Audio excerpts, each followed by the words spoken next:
If you want to build great relationships, you have to learn how to listen.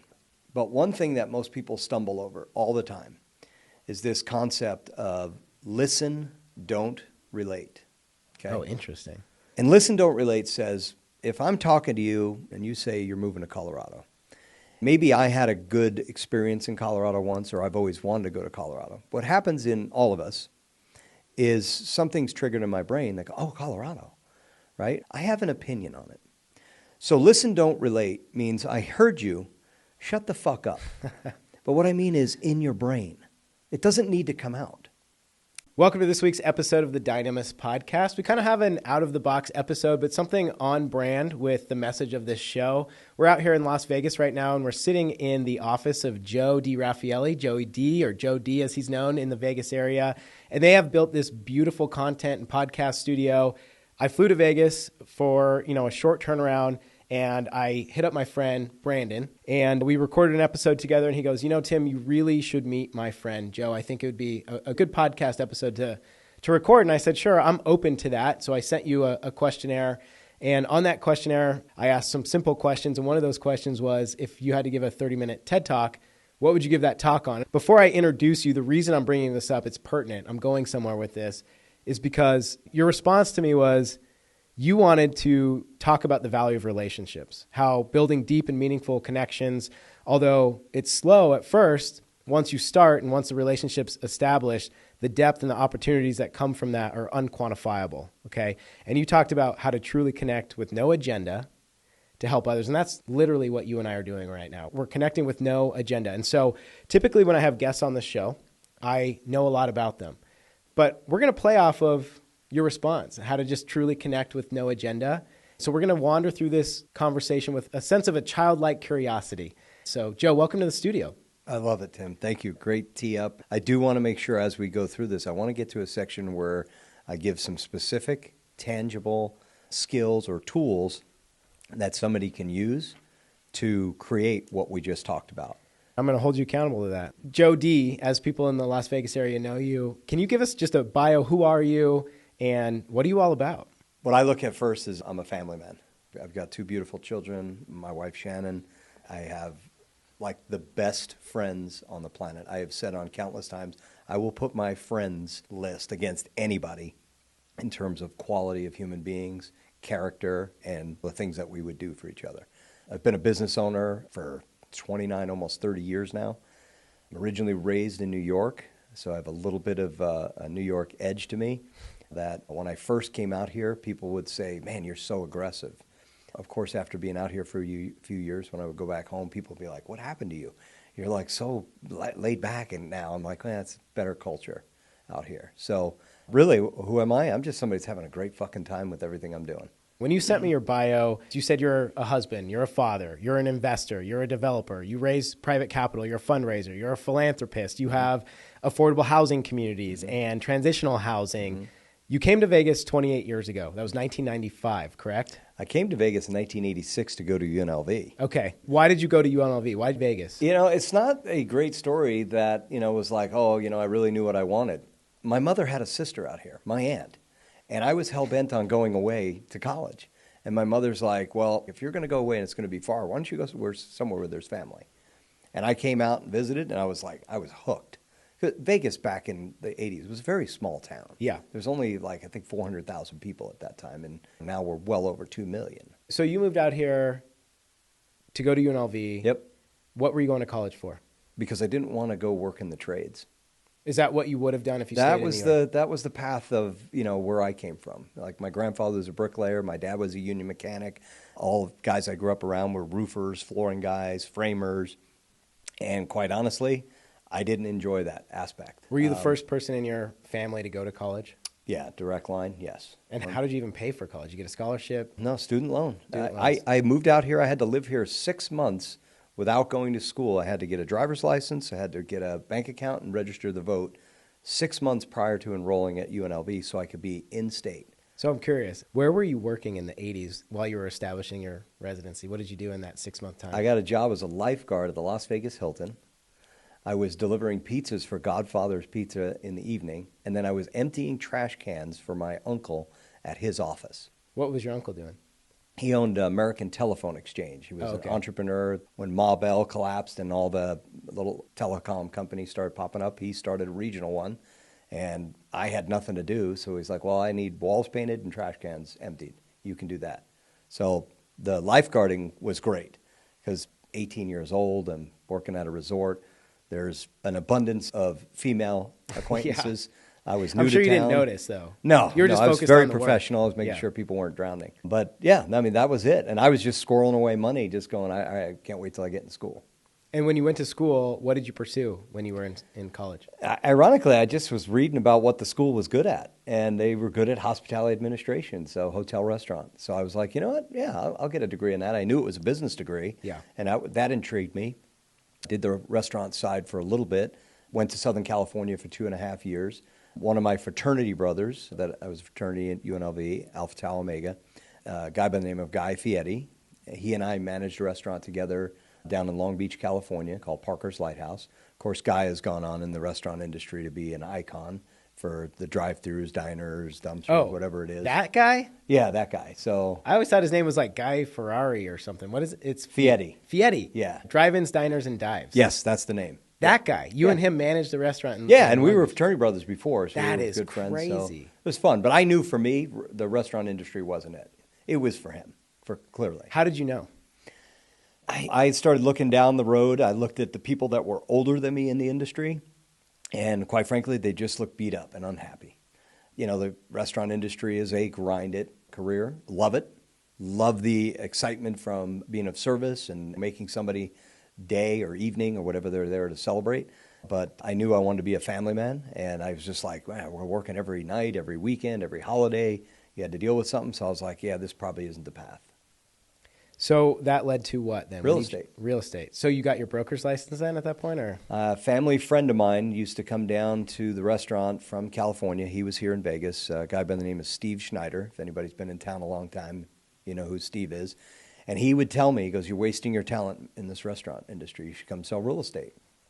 Of course, as a 20-nothing-year-old kid, I'm renting an apartment. I don't know the first thing about real estate. So he made it sound easy. I sat with a yellow notebook pad, took notes, and when we got done, he goes, what do you think? I go, well, I mean, it sounds like something I could do. And Steve's a great closer because he says, do you trust me? I said, I trust you, Steve. Otherwise, I wouldn't be here. He goes, give me your credit card. Now, all of a sudden, my trust was puckering up. Totally. I was like, well, give you my credit. He goes, you said you trusted me. Give me your credit card. I said, okay. Handed my credit card. He picks up the phone. He calls the Southern Nevada School of Real Estate. Randy Van Rieken owned that company at the time. And he says, I want to enroll this guy in the next class. And they said, it starts in 2 weeks. And so he gives me my credit card number, signs up. And I go, did you just enrolled me in real estate school? He goes, well, yeah, if you're going to do this, you got to get your license. And I was like, I'm still managing a restaurant in California. Not anymore. And he goes, you'd better go give him your notice. And I was like, okay, all right, let's do it. He goes, let's get you a desk downstairs. And that was it. That's what we call burning the ships. Yeah. Taking yeah. away all the options. Yeah. My dad thought I was nuts. Because Most he was a people. union mechanic. He had a retirement, a pension. He goes, wait, they're not paying you anything? And I'm like, no, I get paid on what I produce. He goes, what about benefits? I'm like, yeah, there's none. Like, I think they have coffee in the kitchen. This is a reoccurring theme I see from especially generational families that have not lived in and focused on entrepreneurship. They like safe. Yeah. They like secure, and they tend to immediately jump into the downside. What if it goes wrong? What if it fails? What if something doesn't go the way you planned? But really successful entrepreneurs who have insatiable belief in their overall outcome know that there's going to be adversity, know that there's going to be failure, but they think not on what if it goes wrong, what if I succeed? What benefits can come from the 1, 10, 20, 100x multiple of what if this goes right? Because safe is predictable, but there's a cap. There's a cap on lifestyle. There's a cap on influence. There's a cap on the ripple effect that you can have on your community. That compounding impact, there's a cap. 100%. But there's no cap when you bet on yourself Yeah. and, So jump. It's interesting that you touch on that because I'll tell you what the nail in the coffin was for me on leaving the industry in the restaurant business is the first quarter we hit our bonuses, right? We hit our numbers. The second quarter, they raised the numbers of what our goals needed to be to earn a bonus to numbers that had never been hit in that restaurant's history, which told me they don't want us to get another bonus. The next quarter, they lowered them a little bit. And then by the fourth quarter of that year, they made them just above what we had hit earlier in the year, which was somewhat reachable. And at the end of that year, I realized this game is rigged. It doesn't matter what I do. Yeah. They control it. And so leaving was like, I can't do any worse. Like, worst case scenario, a couple of years, I can always tuck tail and come back. So let me see what I can do. Yeah. And that takes an insane amount of courage. That takes something extra. That takes faith. That takes courage, because everybody in your network, in your world, is telling you don't do it. Don't jump off the cliff. You don't have a parachute. You don't know how to build the airplane, let alone fly it, you know. And when you make a leap like that, you're moving into uncharted territory. You have to almost isolate yourself and shut all those voices out. Think of crabs in a bucket. You heard the crab in the bucket metaphor? As absolutely. one crab starts to crawl out, Let's keep the other crabs, why? Because they want out too, but at the same time, they're yanking on you to keep you down where they are, because your evolution threatens their security. See, and I don't think people do that consciously. I don't think so either. I think fear drives most people's decision making. I agree. And we're going to talk about entrepreneurship. For me, and I've had multiple iterations of it, both in different industries, but also in market economic downturns, where there's a ton of uncertainty that is created. You are never more alive than when you're fully engaged with all your chips on the table, 100%. saying, bring it. Yeah. Like, I've got to either figure this out or fold, and folding is not an option. A little background on myself is I used to be in the military, and I came from an elite, high-level special operations unit. Right on. And a common theme with a lot of my peers in this veteran community is they're constantly chasing to replicate this feeling that they had when we were rotating onto deployment cycles. And when you really think when you think back to that time, why? Because you're in a country that doesn't want you there. It's dangerous. Every day your life is on the line. But when you distill down the themes of, like, what are they trying to replicate? They're on a winning team at a high level where everybody's bought in and there's no second option. All the chips are on the table, and you're making high-level decisions that matter right now. Right now, life or death. Yes, no. Yes, no. Instant feedback. And so how do you maintain that level of that discipline, that feeling of feedback, and use it productively outside of that environment to grow? And I think that veterans, especially from the special operations community, have an insane amount of skills and tools if they just knew how to apply to entrepreneurship that could absolutely rocket ship them to the next 100%. level. But unfortunately, they spiral into this identity of, you know. Identity is a very powerful tool. So, I mean, if I'm going to isolate anything to talk about, your identity is everything. What you believe about yourself and where you can go and what's capable. Yeah. It's everything. And how you root the identity. What do you root it in? Is it rooted in an immovable rock, or is it something that gets blown around on the sea? Yes. I want to jump back just a question or two that everybody's telling you not to do it. What do you mean? You earn what you make. Yeah. Something that is difficult when you start to separate yourself from the pack of what's known is you start swimming alone in isolation. Imagine you're in the ocean and everybody's swimming and they're waiting for the rescue boat to come. You start swimming away, okay? And everybody's like, no, don't go over there. You're not going to make it. You're not going to come back. But you realize, like, if I stay here in this group, I may never make it out. And there's an island over there. And my only chance is to swim for it right now because I have a finite amount of time and resources. I can only tread water for so long. And as you start to swim, these people are telling you, don't go. And for a minute, you almost feel yourself getting sucked back into that scarcity, but you have to filter your decision-making and ask yourself, not that you don't love these people, not that you don't care about them, are they where you want to be?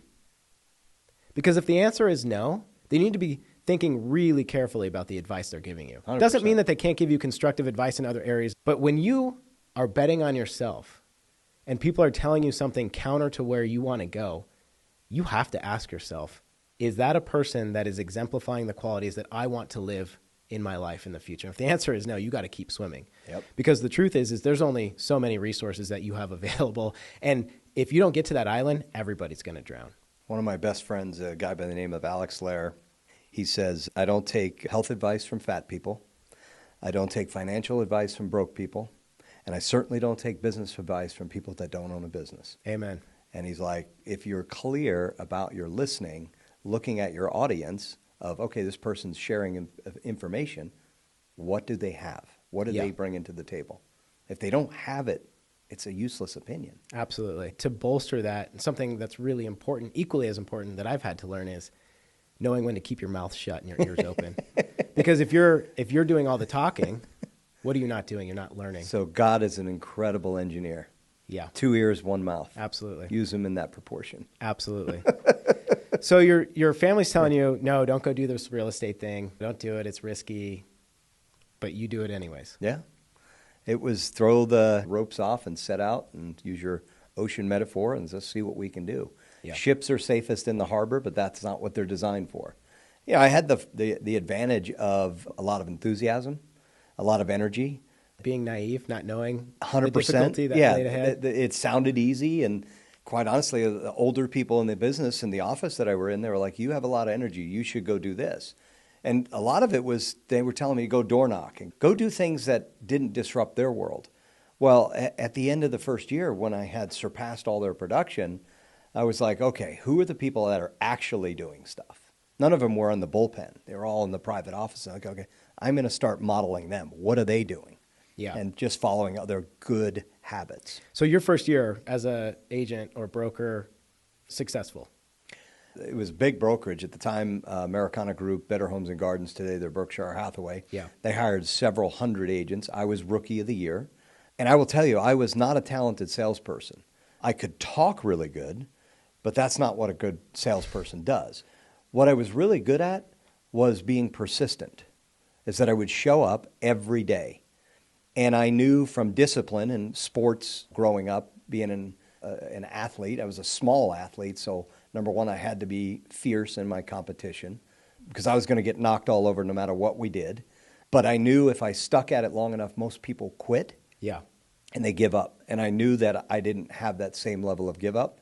And so if I showed up consistently, talked to enough people, I'm reasonably likable, that I would win. Now, once I started learning the art and craft of selling, my business exploded.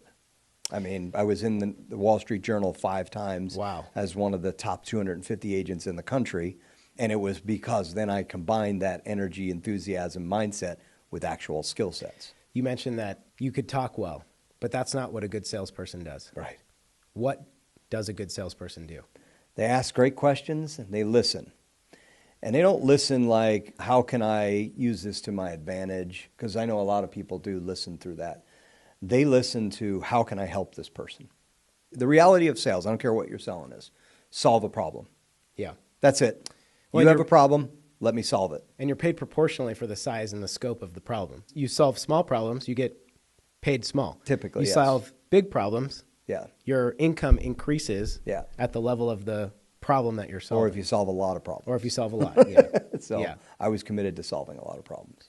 You wrote a book on how to sell better. Is that correct? Is Yep. that the title of your There's book? a better way to sell. There's a better way to sell. How did you start learning how to sell? Back then, obviously, we didn't have the accessibility to things like YouTube. They didn't exist. But you just find gurus, people that are, quote unquote, experts at it. I became obsessed with learning, which today still exists. I think it's a lifelong mission. We're never done.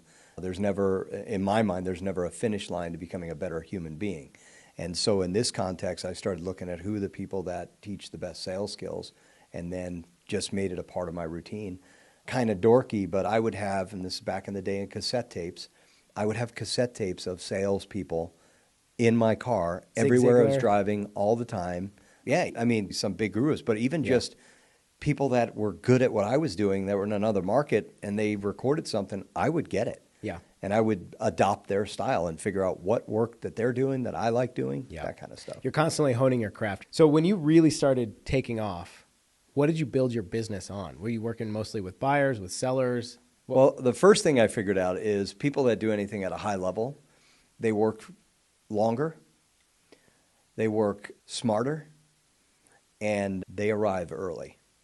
There was a common theme that I started looking around is the guys or gals, it didn't matter, the formula was the same, is they would be at the office early. The ones that were marginal producers, they showed up casually. And so I was like, okay, I've got to start beating people to the office. I didn't know what I was going to do when I got to the office, but I started noticing the top producers were there early. You just need to be there. So I did. And then what I saw later in my career is the next generation coming in, as they were looking at me as a producer, I would see them figure that out. And they would start coming in earlier, so I would move my time earlier. And I would say, you can be early, but you're not going to beat me. And like I had times where I would show up at the office at 4:30 in the morning. And I'll be honest with you, it was to break their spirit. I wasn't trying to crush them as a person, but I was letting them know, if you're competing with me, you better be willing to sacrifice everything because I will. And what I did during those hours is I figured out that was my practice time. If we're professional athletes or musicians or entertainers or anything, we've got a practice time period. What I find intriguing is salespeople will pay through the nose for leads and opportunities, but they will spend no time developing their ability to connect and convert human relationships into opportunities. And so that's where I spent my time. And how did you do that? Honestly, a lot of time it was by myself. I would read and reread and practice, or I would record myself. I'd look in the mirror, and it'd be like, as I would do a presentation, things like that, and then I would watch it, as painful as it was. And it even is till today. If I listen to myself, I'm highly judgmental on myself. Like, oh, you said too many ums in that, right? But that's how I got better.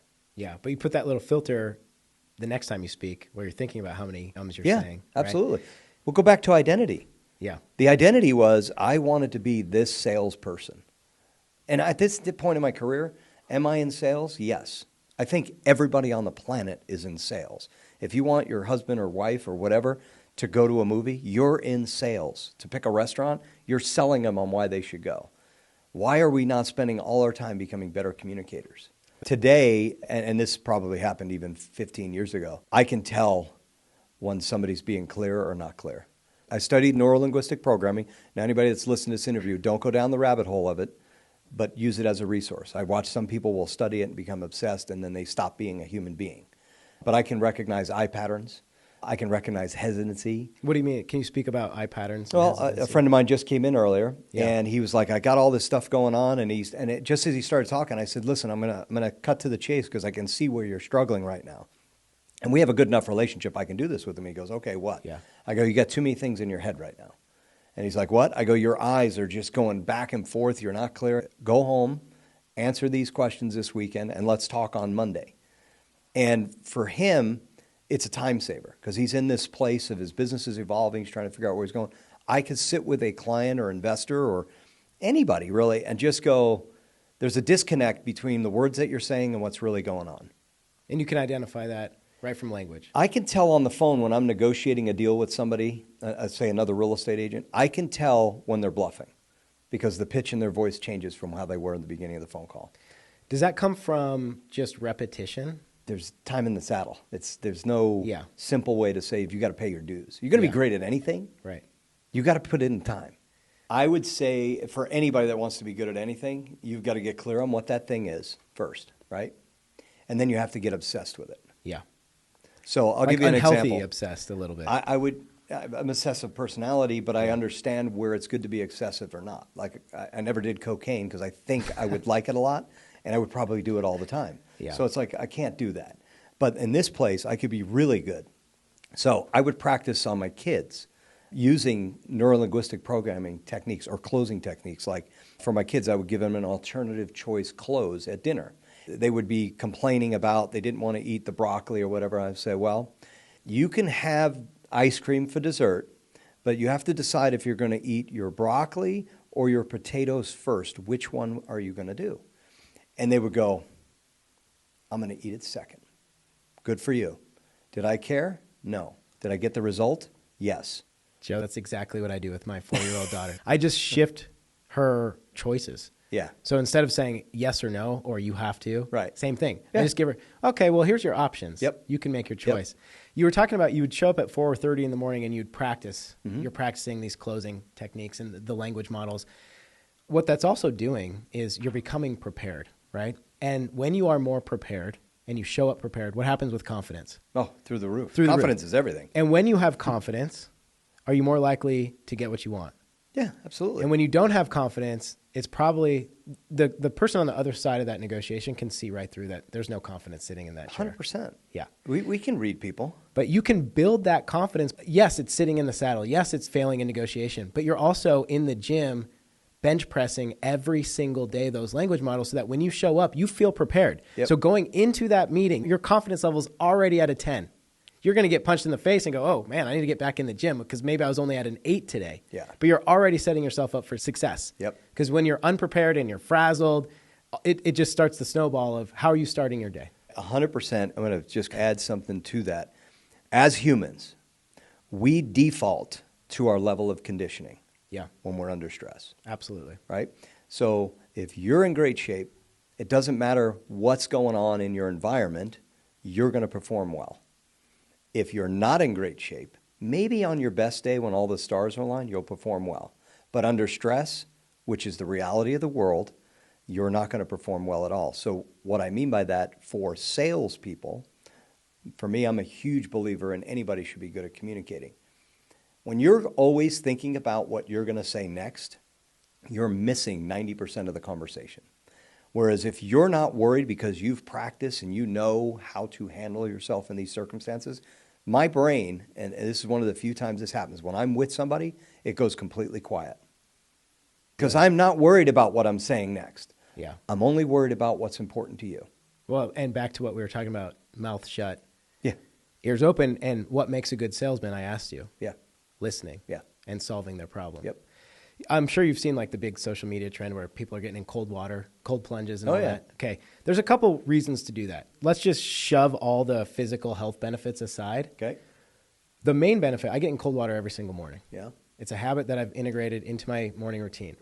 I come from the special operations world in the military. I come from the fire department where you're making life or death decisions right now, and it's instant feedback. And when you perform at that level, you can have a diagram tree of decision-making models that are quick, and they tend to be better because you have to be good. Yeah. Because if you're not good, guess what? You don't last that Right. long. There's a problem. Instant feedback.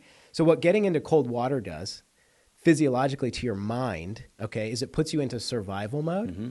And what happens is when you get into stressful situations throughout your day, yes, the health benefits are good, but it's training your mind to be calm and confident in stressful situations. So physiologically, when your heart rate starts to elevate, you get frazzled with a line of questioning because you're less prepared. That cold water immersion every single day, what it's doing is it's preparing you to slow your mind down, get a hold of your heart rate, and make well-articulated decisions. I love that. Great metaphor. Yeah. That's a good way to connect those. Okay, so your real estate business is skyrocketing at this point, right? What were you in 5 times? Oh, the Wall Street Journal. Wall Street Journal. I made their top 250 list for units of production. Which is national publication. Fun. Yeah. So at this point, are you a solo agent? You have a team? What does it look like as you're growing? So I've had small teams throughout my career on and off. I've always had I would say an assistant, but not an assistant, like somebody that plays an operational role that runs my life. I figured out very quickly what I'm good at and what I'm not. And then I separated the things that, 1, I don't enjoy doing, and 2, I'm not that good at. And I found somebody who can take care of that for me. Today it's Lori Richards. She's worked with me for, I think it's 8 years. And Lori and I work perfectly together because she understands how I think. She knows how I need things. Yeah. And she knows what things shouldn't be around me and what things need to come to me. So what it allows me to do is be a lot more focused. When I first hired an assistant, I didn't know how I was going to pay him, but I knew I needed it because I was constantly falling behind on all this. For me, it was paperwork. Yeah. What's interesting about hiring somebody else is it puts you under pressure, and you're not worried about figuring out how you're going to make money for you. You're figuring out how you're going to write a payroll check at the end of the week. And for me, it just made things a lot clearer and a lot easier. I was like, okay, I've got to do this because I've got somebody counting on me. Well, it highlights your weaknesses too, Yeah. right? Because when there's a frustration in your business, Yeah. good leaders, they look in the mirror. Yeah. Bad leaders, they look out the window. So when you hire an assistant, everybody thinks like, okay, the first phase of hiring an assistant, my life's just going to be easier. Well, no, it's actually way more work if you don't have any systems to onboard this new assistant.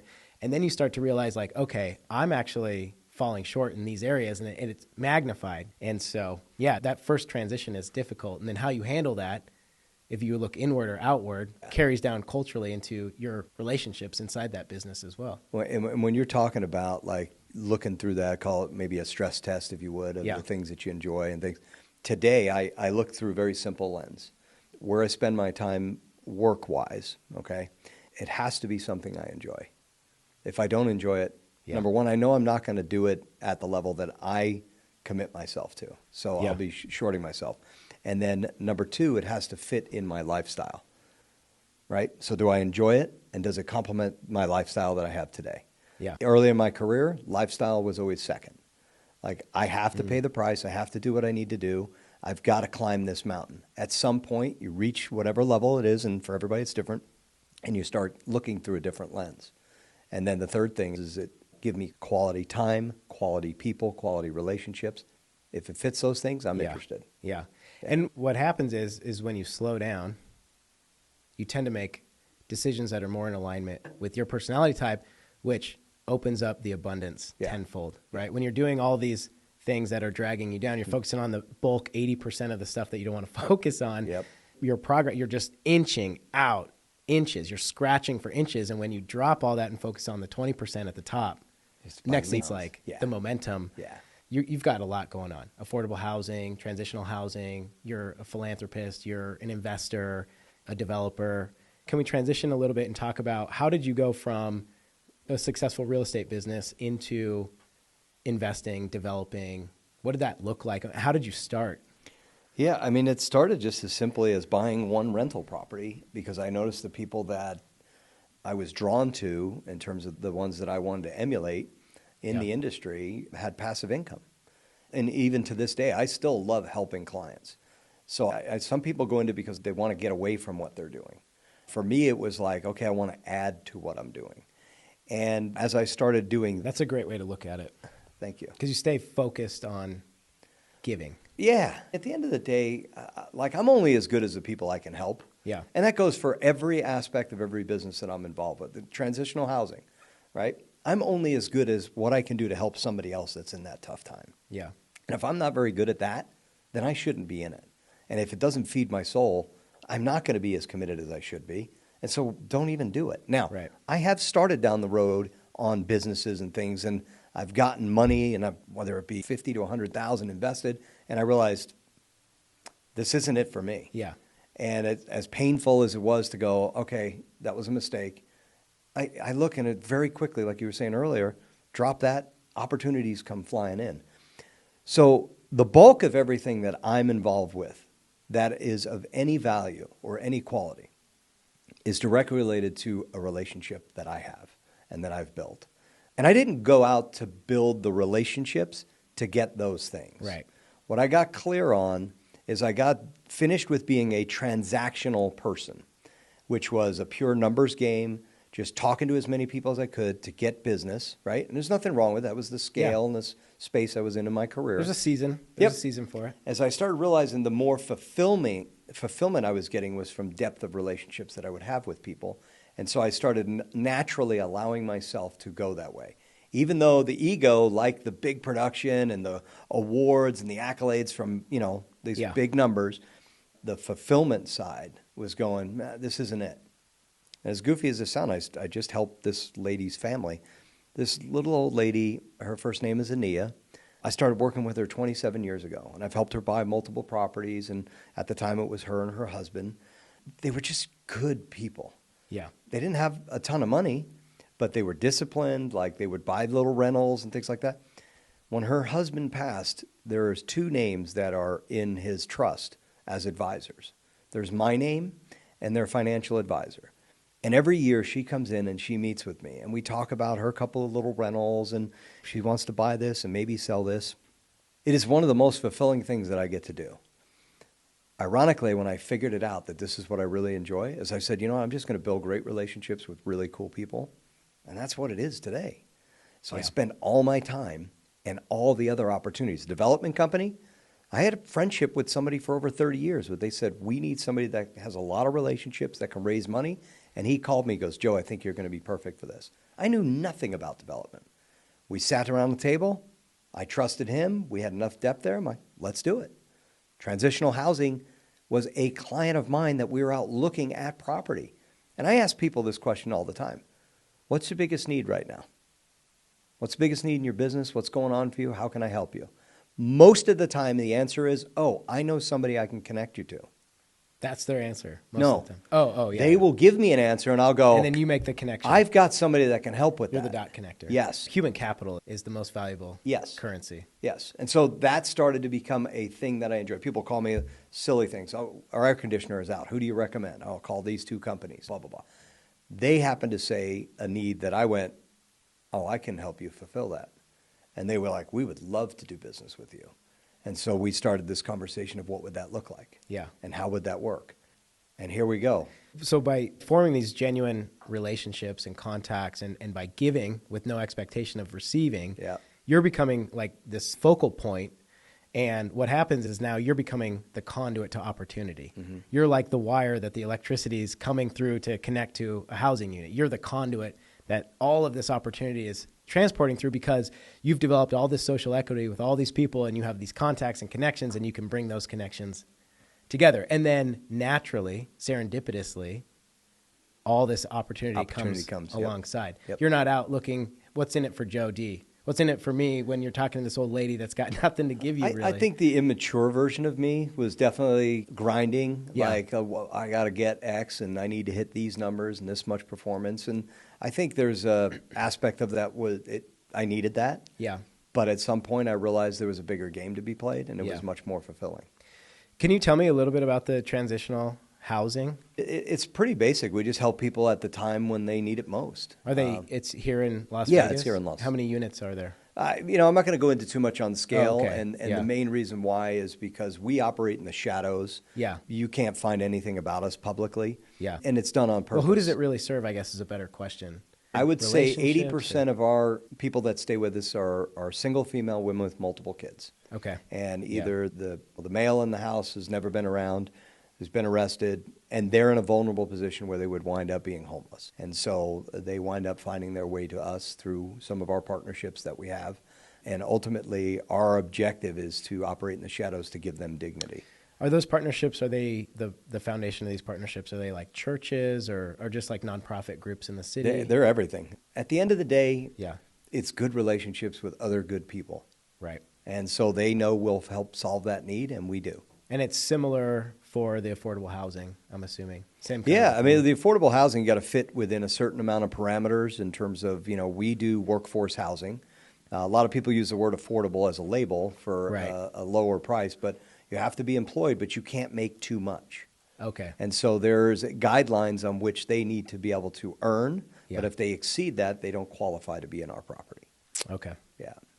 Well, at the beginning of this episode, you told me that I had to hold you accountable. Yes. For giving some specific, tangible tools on this topic. So if you want to build great relationships, you have to learn how to listen, right? We talked about that. But one thing that most people stumble over all the time is this concept of listen, don't relate. Okay? Oh, interesting. And I learned this from a mentor of mine almost 20 years ago. And listen, don't relate says, if I'm talking to you, and let's just take a real estate conversation, and you say you're moving to Colorado. And maybe I had a good experience in Colorado once, or I've always wanted to go to Colorado. What happens in all of us is something's triggered in my brain, like, oh, Colorado, right? Or even if I heard something bad about Colorado, like, oh, I had a friend that went there, they didn't like it. I have an opinion on it. So listen, don't relate means I heard you. I'm going to curse again. I know I cursed earlier. Shut the fuck up. But what I mean is in your brain. It doesn't need to come out. Because what happens if, let's say you're going to Colorado, and I go, oh my gosh, we went skiing in Colorado 3 years ago, up to Vail. It was I no longer know anything about what you're doing with Colorado. Yeah. And I may try to get back to it, but the true moment of discovery has passed. Whereas when that occurs in my mind and I think, oh, that trip to Vail, I just go, okay, let's quiet down in there. Yeah. And I dig in on you. I was like, well, what is it about Colorado? Tell me, help me understand. And now I let you go deeper. Because here's what happens. Most people don't go deep and get to the true essence of what this opportunity is for whoever. Mm-hmm. And that happens everywhere in their life. But what I've mastered is the ability is to find out from you is what's really making you tick. And we create a connection in that moment that anytime you and I will talk in the future, people never remember what you say, but they never forget how you made them feel. I make them feel important. I listen to the level of why. So, common thing that'll happen to me is somebody will say something like, I'm moving, let's just say they're older, and I'll say, wow, it's a big move to move from here to, they're leaving town. I'm curious, what is it about moving where you're going? And I go, well, my daughter and son-in-law, they have 2 kids, and right. Well, that's great. And so what's going to be there for you? Well, I'm going to get to pick up my kids every day from school because they both work. And I'll be like, wow, how long have you been thinking about that? And then they'll tell me things like, when I was younger, I was too busy in my career. I didn't get that opportunity with my own kids, right? And in that moment, I know we have a relationship now. Yeah. And I can look through the lens, and I'm like, I'm super stoked about you getting to do this with your grandkids. And that becomes the connection of our relationship. I'm not manipulating you. I'm not doing anything. I'm helping you. Yeah. But I also, when you start to become a little bit unreasonable and you start putting hurdles up that don't need to be there, I can remind you, I can say, listen, I know that you said this is an issue, but remember what we're playing for is we want to get you to be near your grandkids. Yeah. And they go, thank you. I got caught up in the moment. When you were giving me that example, I had this image of a boxer in a ring. And it's a weird metaphor, I know, but stick with me for a second, because when you're asking these questions and you're digging deeper and you're listening and you're shutting your mouth. By the way, I did that several times in this interview. I was like, oh yeah, I related a story in my life to I watched. What you were doing. It's all good. But I also do that in my day-to-day. Everybody does. It's just nothing wrong with you. I don't think it is, but it's something now from this conversation I'm going to implement. It's going to take muscle. So I'm going to give you another pearl. Okay. Common experiences, Yeah. common interests do not create rapport. Oh, I love that. Okay? Common energy creates rapport. So if we were talking about anything, let's just go back to the Colorado, and you love Colorado and I love Colorado. All that's happening is our energies are raising on that. The same thing is true on negative. If I call you and you share with me somebody that's close to you died and you're going through a tough time, I don't have to share with you about, hey, I lost my grandpa or what. Like, what I can do is I can connect on your energy level and be like, yeah, I can feel that. And I just be with you. Yeah. And make my energy appropriately matched to you. I learned that in this process of becoming a great salesperson. But what I really discovered was this is about all the basis of human connection and communication, is if I can connect with you on an energy level that matches, you and I are going to have a connection that you'll feel and you'll understand. I go into people's houses and I look for something unique. Whenever I meet with them, if I come over to your house for a party or something like that, I will look around and I'll be like, I don't see that at every house. I need to inquire about that. And what'll happen is you'll tell me about it. I've had clients with beautiful custom cars in their garage, like classic, just gorgeous. And I'll go through this process with them. And at the end, they'll be like, so tell me about your classic cars. And I'll be like, yeah, I don't have one. They're like, what? But they could feel it. Yeah. And all I was doing was connecting on what they were excited about. And I'm not manipulating. Right. I truly get excited. Well, this is what I was going to say in the boxing ring. I was giving you this metaphor. Yes. Okay. Punch me with it. You're digging deeper, jab, digging deeper, jab, digging deeper, jab. You're creating this connection. Yeah. But the knockout punch is that you genuinely have nothing. You're not looking for anything to gain. You care about these people and you're forming relationships. Yeah. Yes, you are digging deeper and listening and not talking and asking questions and forming that relationship. But the knockout is that you are pouring so much equity into this relationship that you want them to succeed. Yeah. You want the best for them. All the gifts that I have in my life are a direct relationship to the relationships that I have. People can see through. People can see through when you're after something. Like, why are you being so nice to me? Right, you're hustling. You're They hustling can see me, it. right? So here's what I want to end with. You said everything you have is attributed to the relationships that you have. Yeah. One of the first comments you made to me was about your friends list and how special it is that your core group of friends, what they mean to you in your life and what you guys all give each other. Yeah. How do you make that friends list? Who makes the list? You got to be real. You don't have to be like somebody special, but you got to be really you. Like I had a friend tell me this, it was probably about 5 or 6 years ago. He goes, I used to think you were like pretty judgmental on other people. And I said, well, why would you think that? He goes, because I'd watch you just move through people. He goes, but then I started seeing that the people that you're around all the time, they're all the real deal. Like they all have high integrity, good character, and contribution based. The people that are takers, so I look at them like the friends that I keep are typically givers. Like they're giving to the world. They're making something better. And it doesn't matter what it is. And it doesn't matter the level of the scale of which they do it. But they're playing the giving game. The takers I can feel right away. And I move right through them. So how do they make my friends list? How do you make my friends list? Is that we continue to make sure that we're both coming from a giving place. And how do we help support each other to become a better version of ourselves? Yeah. That's who I surround myself with. Yeah. Yeah. And I'm going to do my bad habit that you just corrected me with. But that's what led to this interview between you and me is because Brandon recommended that I meet with you. It's all good. The reason I have a friendship with Brandon Yeah. is because him and I are just committed to how can we give to make each other better. By the way, it's not a bad habit, okay? Because it happens to all of us. Yeah. The relating Yeah. is, does it run your life? Does it happen Right. everywhere you go all the time? Right? Because there's times where it's appropriate, like, bro, I love that same thing too. Yeah. Anyway, keep Yeah. going. Because I know when Yeah. I tell people this for the first time, you're going through what most people go through is now they're going to like be noticing all the time. Well, 80-20. Yeah. 80% of the time, just listen. this podcast is really amazing because I learned so much. It's rare that I have a podcast where I feel like I left a coaching session. Ah, right on, brother. And I go get coaching. And so I know, like, for the rest of the day, I'm going to be dissecting this conversation, like, and thinking to myself, like, wow, I just got so much value for free out of just sitting down and having an organic conversation with you just to learn about you. Well, and I hope everybody that's listening takes something away Me because too. that's my intent on any time I get to share. Yeah. Is I want somebody. There's countless people have done this for me. Yeah. They have, raised my game. So this is something that I'm passionate about. I love to share. You know what? I think I'm going to skip the second question. It's too easy. Okay. And I think we're just going to go and we're going to end with my final question. All right. We talked a lot about identity. What is your identity rooted in? Simply put, is I have an image in my mind of what a great man is. It's somebody that makes a difference everywhere he goes. It's somebody that uplifts other people, encourages. It's somebody that's not afraid to be vulnerable and somebody that's not afraid to admit that they're not perfect. But it's somebody that's constantly working. And I have that vision in my mind. Attention to detail is important to me. Importance of the little things are important to me, but never missing on the big things. The concept of rubber balls and crystal balls. We're all juggling things all the time.